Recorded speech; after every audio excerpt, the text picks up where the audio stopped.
हाँ। हम्म।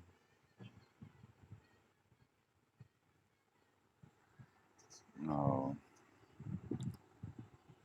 तुम लोग सेकंड चैप्टर पढ़ रहे थे ना? कौन सा चैप्टर पढ़ रहे थे?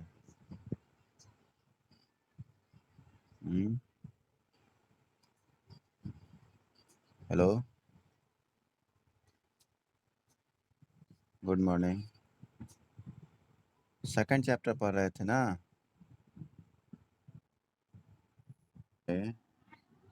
आपको एक फार्मूला मिला। कौन सा फार्मूला मिला?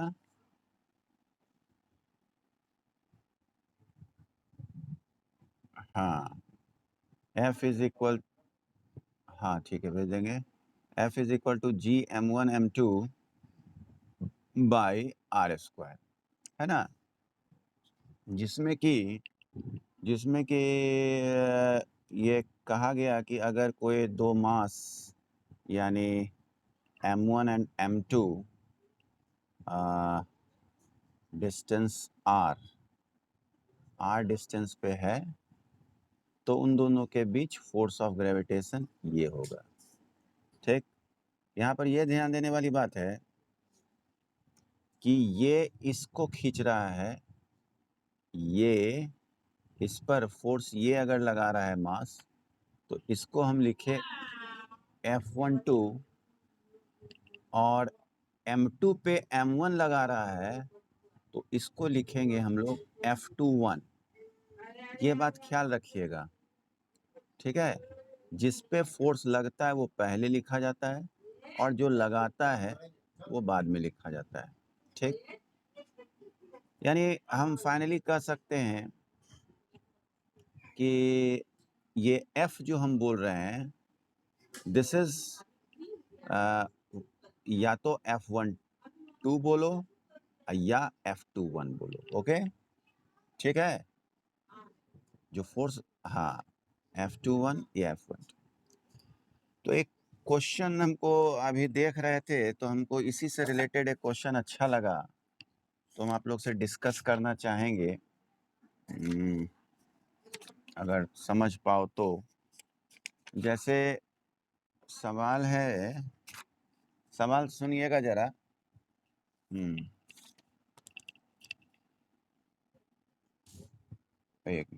41 बहुत अच्छा अटेंडेंस। 2 बॉडीज जरा लिख सकते हो तो लिख लो, ठीक है? दूसरा मास M2, ये आपका यहाँ रखा हुआ है M2 12 kg और दोनों के बीच की दूरी कितनी है? 12 मीटर।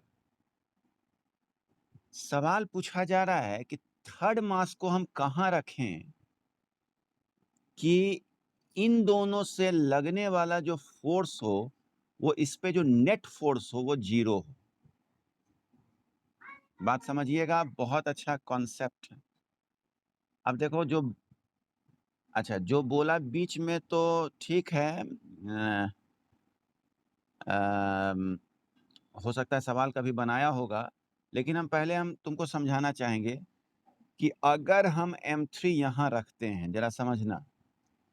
हाँ, अगर हम M3 यहाँ रखते हैं तो क्या होगा देखो। ये हम लोग जानते हैं gravitational force is always attractive in nature, है ना? Gravitational force is always attractive in nature. Okay, तो अब ये M3 पे M1 जो फोर्स लगाएगा वो इधर की ओर ही लगाएगा, यानी F31। गौर करना जरा बात को। और ये जो M2 है वो भी तो इधर ही खींचेगा, यानी F32। तो जब दोनों इधर ही खींचेगा तो 0 कैसे होगा फोर्स? नहीं होगा, नहीं ना होगा। कोई एक ही डायरेक्शन में दोनों मास लगा रहा है फोर्स, तो इसका मतलब ये तो इधर घूम जाएगा, घूमेगा कि नहीं? होना ये चाहिए कि एक इधर लगे और एक इधर लगे, है ना जी? सब लोग बोलो, कॉन्सेप्ट कॉन्सेप्ट क्लियर हो रहा है ना? सेकंड केस हम देखें, सेकंड केस हम देखते हैं। Yes, good Sameer. M1 और M2, ठीक, 12 मीटर जो जैसा जैसा है। अगर मैंने M3 यहाँ रखा, इस बार राइट साइड में हम रख रहे हैं, तो यहाँ का केस समझ लो। ये M2 जो है वो इसको इधर खींचेगा, है ना, और M1 जो है वो भी इसको इधर ही खींचेगा। हाँ, F3 1, तो ये तो इधर खींचा जाएगा। इसलिए अब हम चेक करेंगे कहाँ पे, हाँ, एकदम मिड नहीं बोलना है, ठीक है, मिड नहीं बोलना है, इन बिटवीन बोलना है M1 एंड M2। याद रखिएगा, वर्ड पे गौर करें। मिड पॉइंट मतलब होता है कि 6 मीटर पे हम रख दिए, जैसे 12 है ना, तो इसका मतलब हो गया कि मैंने 6 मीटर, मतलब आप लोग जो आंसर बोल रहे हैं, इन बिटवीन वर्ड यूज करना ज़्यादा जायज होगा। तो M1 का वजन कितना था बाबू, बताओ? 3 kg, ठीक है, 3 kg था। M2 जो है उसका 12 kg है। अब तुम इन बिटवीन कहीं रख दो, ठीक, M3 को हम रख दिए, M3 को हम रख दिए, हो गया। अब अगर चेक किया जाए तो ये इधर खींच रहा है इसको, F3 2 है ना, इधर ले रहा है, और ये क्या करेगा, M1 वाला इधर खींचेगा। क्या ओके? क्लियर है ना जी? क्लियर है ना जी? हेलो, कोई बच्चा बोल रहा है पता? हाँ, अब तुम ही सोचो कि तुम भी कहीं खड़े हो, तुम्हारा 2 दोस्त है, एक दाहिना हाथ खींच रहा है और एक बायां हाथ खींच रहा है, तो जो ताकतवर होगा उधर ही खिंचाओगे लगभग में, है ना, थोड़ा तो शिफ्ट करोगे। तो लेकिन हाँ, ये जरूर है कि अगर दोनों दोस्त दाहिना हाथ ही खींचता तो तुम तुरंत दाहिने हाथ की ओर चल जाते, है ना। लेकिन इस केस में क्या होगा कि अगर दोनों इक्वल फोर्स लगा रहा होगा अपोजिट में, तो इसमें नेट फोर्स क्या होगा, 0 होगा कि नहीं? यानी इसमें 0 लगने के लिए, 0 नेट फोर्स 0 लगने का मतलब हुआ कि F3 1 is equal to F3 2। Okay, okay, yes sir. तो F3 1 को हम क्या लिखें, फॉर्मूला जल्दी से बोलो, जल्दी से बोलो, F3 1 के लिए क्या फॉर्मूला लिखें? प्रज्ञा है क्लास में? बताइए प्रज्ञा।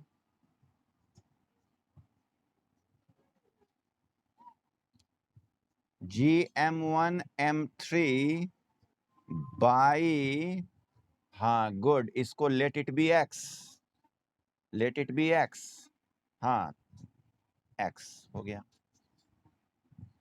GM1 x² and F3 2 Pratyush class में हो? GM2, हाँ GM2M3 by 12 minus whole square, होगा ना जी?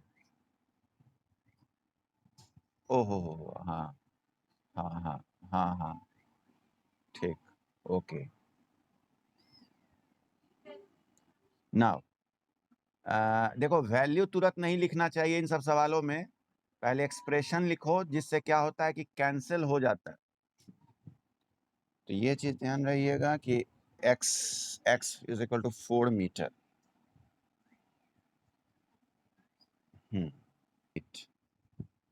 और हाँ,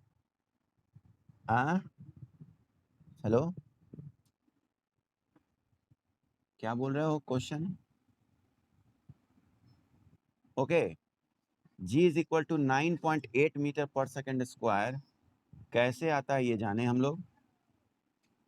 ये आपको मालूम है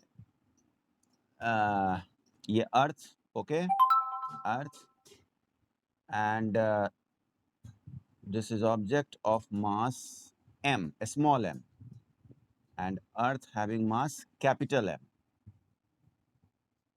Okay, so according to universal law of gravitation, what we know, universal law of gravitation क्या बताया हमको, बताओ। universal law of gravitation, F is equal to g m1 m2 m1, हाँ, g m1 m2 by are square. m1 को यहाँ मैंने m माना, capital M, और m2 को मैंने स्मॉल m माना। अब यहाँ पर एक सवाल उठता है कि दोनों के बीच तो दूरी है ही नहीं, नहीं ना है, तो ऐसे केस में क्या करते हैं हम लोग एक, हाँ, एक्चुअली हम लोग सेंटर ऑफ मास कंसीडर करते हैं कि all mass is suppose to be concentrated at the center. भले ही ये अर्थ आपको इतना बड़ा दिख रहा है, लेकिन टोटल उसका मास जो होगा वो कन्फाइंड होगा एट द सेंटर। तो ये इसका सेंटर और इसका सेंटर, तो दोनों के बीच का दूरी लगभग हम क्या मानेंगे, रेडियस ऑफ अर्थ। ओके, ये थोड़ा सा दूरी को नहीं कंसीडर किया जाएगा। कहोगे ना कि सर ये भी तो सेंटर ऑफ मास इसका यहाँ होगा और यहाँ, तो रेडियस ऑफ अर्थ तो यहीं तक हो गया थोड़ा सा, तो इस दूरी को हम लोग नेग्लेक्ट करते हैं। ओके, तो ये दोनों के बीच की दूरी क्या हो गई, हाँ हाँ हाँ, नहीं 12,750 नहीं है, ये शायद 6 × 10⁶ है। हाँ हाँ, तो ये हो गया आपका। नेक्स्ट इज न्यूटन्स लॉ से हम लोग को पता चला है, न्यूटन्स थर्ड लॉ क्या बताया है कि दोनों एक दूसरे पे फोर्स लगाएगा, है ना, ग्रेविटेशनल फोर्स। तो और उसके हिसाब से, न्यूटन्स लॉ के हिसाब से हम यहाँ पर लगा सकते हैं F is equal to mg। Newton's third law ये बोल रहा है कि दोनों पे फोर्स इक्वल लगेगा, है ना, और न्यूटन्स, हाँ, अब ये दोनों तो फोर्स ही है ना, एक यूनिवर्सल लॉ से उठाए और एक न्यूटन्स लॉ से उठाए। अब दोनों को जब हम इक्वेट करेंगे तो ये स्मॉल g स्मॉल m इसलिए लिखे हैं कि हम जानना चाह रहे हैं कि पृथ्वी जो है, अर्थ, इस पे क्या एक्सेलरेशन लगा रही है। याद होगा पिछले टॉपिक में भी ये चर्चा हुई थी। इसलिए mg जो है वो एक्चुअली ma है, न्यूटन सेकंड लॉ के हिसाब से। लेकिन चूंकि पृथ्वी ही सब पे लगाएगी, इसलिए a के जगह मैंने यहाँ क्या लिखा, g लिखा।